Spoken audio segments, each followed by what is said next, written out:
Alors, on va voir dans les nombres complexes comment passer de la forme algébrique à la forme exponentielle et vice-versa de la forme exponentielle à la forme algébrique. Donc ici, j'ai un complexe sous forme algébrique et je veux le transformer sous la forme exponentielle. Donc la forme exponentielle, c'est quoi? C'est module de z, ei θ, θ un argument de z. Donc, qu'est-ce qu'il me faut? Il me faut donc le module de z. Alors le module de z, c'est donc la partie réelle plus au carré plus la partie imaginaire au carré. Alors ici, la partie imaginaire, c'est moins 4 racine de 3, mais comme je vais mettre au carré, je pourrais me contenter de prendre le 4 racine de 3. Attention, le tout au carré. 16, et ici j'ai donc 16, parce que le carré va aller sur le 4 et sur le racine de 3. 16 fois 3, donc 48, j'ai un racine de 64, et j'ai donc un 8. Ensuite, je cherche un argument. Donc je cherche delta, un θ, tel que donc cos θ, c'est donc 4 sur 8, c'est-à-dire partie réelle sur le module, et sinus θ, c'est moins 4 racine de 3 sur 8, partie imaginaire sur le module. Donc ça fait le cosinus θ qui vaut 1 demi, et le sinus θ qui vaut moins racine de 3 sur 2.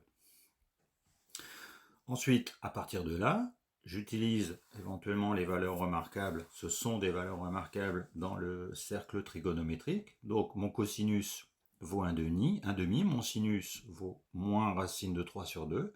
Ça veut dire que je vais être entre 0 et moins pi sur 2. Alors, si je trace rapidement, j'ai un cosinus donc, qui est à 1 demi et un sinus qui a moins racine de 3 sur 2. Donc je suis à moins pi sur 3.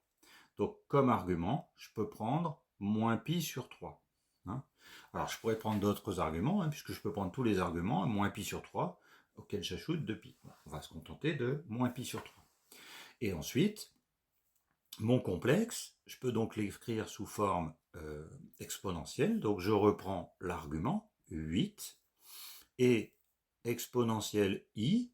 Donc, j'ai moins pi sur 3, donc pi sur 3, et on vient placer le moins devant le i. Donc voilà, j'ai la forme exponentielle du complexe z. Donc on va le noter z1 pour ne pas confondre avec l'autre. Donc z2. Maintenant, z2, on veut le passer en forme algébrique. Alors, on va utiliser la formule qui nous dit que ei θ, c'est cos θ plus i sinus θ. Voilà, en fait, quand la forme exponentielle, elle vient de la forme trigonométrique du complexe. Cos θ plus i sinus θ. Donc, 3 fois, entre parenthèses, alors du coup, on a cos, le θ c'est pi sur 6, donc pi sur 6, plus i sinus, pi sur 6. Maintenant, on calcule le cosinus pi sur 6, donc le cosinus pi sur 6, on est ici, valeur remarquable, c'est racine de 3 sur 2, plus i sinus, c'est le 1 demi. Et pour terminer, pour avoir la forme algébrique écrite comme il faut, c'est-à-dire sous la forme a plus ib, on va développer le 3. Donc ça va faire un 3 racine de 3 sur 2, plus 3 demi de i. Et donc j'ai mon complexe Z2 qui est sous forme maintenant algébrique, en passant donc par la forme trigonométrique. Donc ici, j'ai transformation entre la forme algébrique et la forme exponentielle dans les deux sens.